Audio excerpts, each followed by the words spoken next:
LG전자는요, 적어도 가전제품만큼은 글로벌 탑이라고 저는 자신감 있게 말씀을 드릴 수가 있어요. 이 저 혼자만의 생각은 아니고요. 미국에서 매년 평가를 하죠. 그러니까 소비자 만족 지수 평가 협회라는 것이 있습니다. 거기에서 이제 생활 가전에 대한 그런 평가를 매년 실시하는데요. 작년에 LG전자의 가전제품이 2위를 기록을 했었습니다. 보쉬가 1등을 했었고요. 근데 올해는 보쉬가 3점 떨어지면서 LG전자가 2위가 됐습니다. 그러니까 저 혼자만 좋다고 생각을 하는 것이 아니라 정말 그 세계적으로 평가를 굉장히 좋게 하고 있다는 것을 알 수가 있어요. 그런데 LG전자의 장기 시계를 쭉 보면 계속 떨어지는 쪽이었거든요.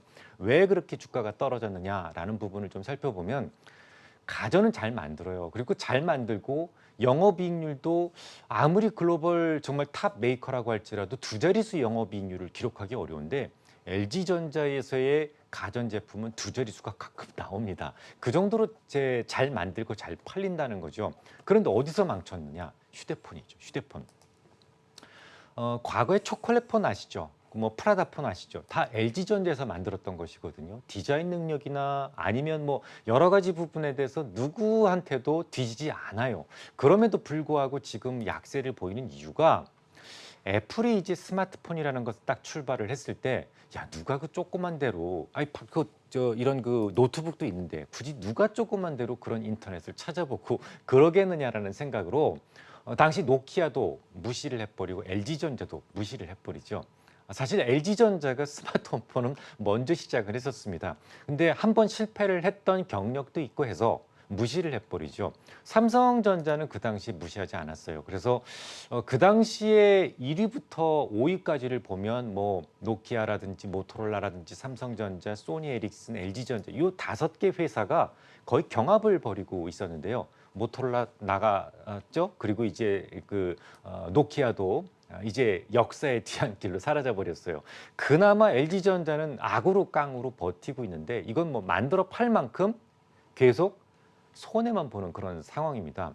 얼마 정도 손해를 볼까요? 작년에는 사실은 그 생산 설비 이전이나 이런 것들 때문에 조금 비용이 더 증가하긴 했습니다만 작년 기준으로 무려 9천억, 9천억 정도를 손해를 봤어요. 그러다 보니까 주가가 장기적으로 계속 떨어질 수밖에 없습니다. 이건 놓지도 못하겠고 자존심 상해서 또 계속 끌고 가자니 소위 규모의 경제라고 그러죠. 칩 하나에 상당히 비싸요. 그래서 몇 대 이상 팔려야 소위 BEP에 도달을 하게 되는데 그 BEP에 도달을 못하는 거예요.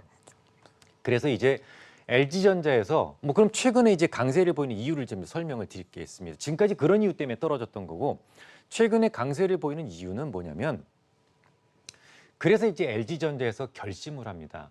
이래서는 안 되겠구나. 우리 좀 뭔가 좀 변해야 되겠다. 그래서 원가를 절감할 수 있는 방법을 찾아보자라는 생각을 하게 되죠. 그래서 이제 찾은 것 중에 하나가 조금 인건비가 싼 쪽으로 가자라고 해서 설비를 통으로 이동을 해버립니다. 어디로 이동을 했냐면 베트남 쪽으로 이동을 하게 되죠. 그래서 이제 다 이동을 했어요. 베트남에서 생산 설비가 거의 50% 전체 휴대폰을 절반 정도를 만들고요.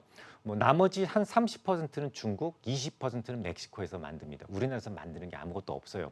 그러면 이제 연간 약 한 800억 정도의 인건비 이익이 예전에보다도 조금 더 있을 것이다라고 전망을 하고 있고요.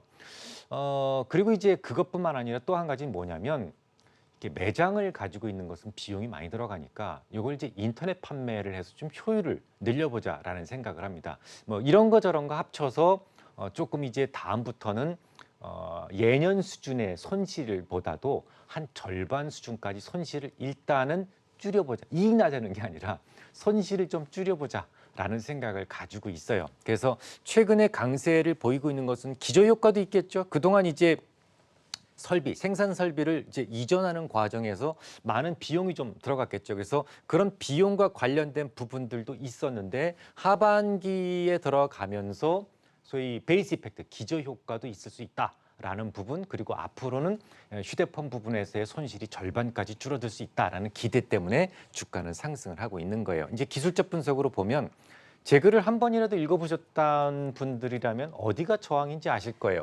이렇게 횡보를 할 때는 어디가 저항이라고요? 시가, 종가 모두 5일선 이상에서 있는 곳이 저항이 된다라는 말씀을 드렸으니까 아마 정확하게 저항을 받고 있는 모습을 보실 수가 있고요. 그럼 지지도 아시겠죠? 역시 마찬가지로 시가, 종가가 모두 5일선 아래서 끝나고 시작된 것. 그중에서 양봉과 음봉이 같이 있다면 음봉의 시가를 기준점으로 하라. 다 나와 있는 얘기들이죠. 그러면 이런 경우에는 이제 뭘 비교를 해봐야 되냐면 저항의 힘과 지지의 힘을 비교를 해봐야 돼요. 어떤 게 더 큽니까? 대략 4대 6 정도로 지지의 힘이 조금 더 크죠. 그러면 이제 여러분들은 대략 한 6만 6천 얼마가 될 것 같습니까? 요거. 네, 한번 찍어볼까요? 찍어보면 66,500원 정도가 될 것 같으네요. 그 위치가 깨지지 않으면 이 종목은 좀 더 보유한다. 왜냐하면 하반기에는 조금씩 좋아질 가능성이 높으니까 이렇게 판단을 하시면 될 것 같습니다.